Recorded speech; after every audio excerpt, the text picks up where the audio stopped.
The early autumn mornings were rather chilly now, and quite often a layer of fog would slip into town at night, slinking through the quiet streets and curling up around the great trees in the park. Early risers had to brave a clinging mist that hid the details of the world, making Shady Hollow seem like a dream of itself. But soon the sun would rise over the distant ridge and burn away the fog, until the last ragged strips retreated into the woods as the town bustled into action and animals emerged from houses and dens to begin their work or play.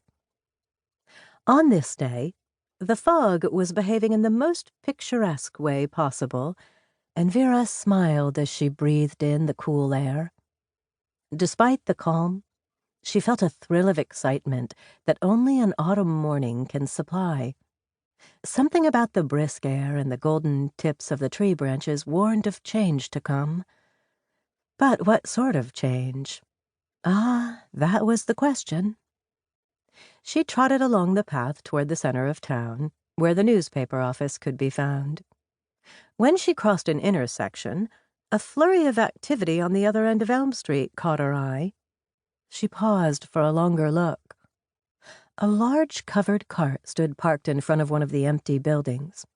Ferrets scurried about, carrying boxes and bags from the cart and nearly colliding with one another as they passed through the building's narrow doorway. Vera's interest was piqued. That building had been for rent for some time. Its first-floor office had been looking lonely and drab on the otherwise busy street.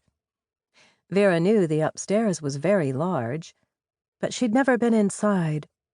Someone must have taken out a lease on the place, and it must be a newcomer. A local would have mentioned it by now. "Excuse me," Vera called, addressing the ferrets, who didn't look away from their work. "Excuse me." She trotted closer, pausing just short of the commotion. One ferret finally stopped, looking at her in alarm. "Hello, yes, what? We didn't break anything. Promise. We have a no-break guarantee." "I just wanted to know who's moving in," Vera explained. The ferret shook his dark head. "Can't tell you. Sorry. We just moved the freight." "But who's paying you? You must know that," she said. "Where did the shipment come from?" "Freight moved upriver, ma'am," the ferret said, shrugging to convey his complete lack of knowledge in the matter. "Payment in cash. Sorry, watch that lamp." The last direction was howled at another ferret, who seemed about to lose control of a fancy blown-glass lamp. Vera's interlocutor dashed past her to save the object from being smashed to 1,000 pieces on the ground. Vera took the hint and didn't ask anything further of the workers. She would have loved to hang about and peek at the belongings of the town's newest resident for clues as to their identity, but now she had to get to the office. She couldn't wait to see if she had scooped Gladys Honeysuckle, the town gossip.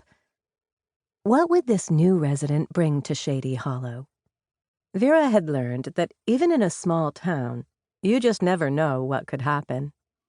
Despite her annoyance with the current milquetoast headlines, Vera had no desire to revisit the shocking events of the summer and her own narrow escape from death.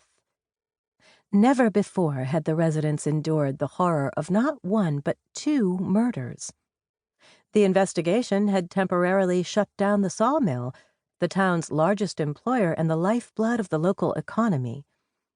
Vera chased the story of the killings a little too eagerly, and she was lucky she was still alive to grouse about the latest lack of news.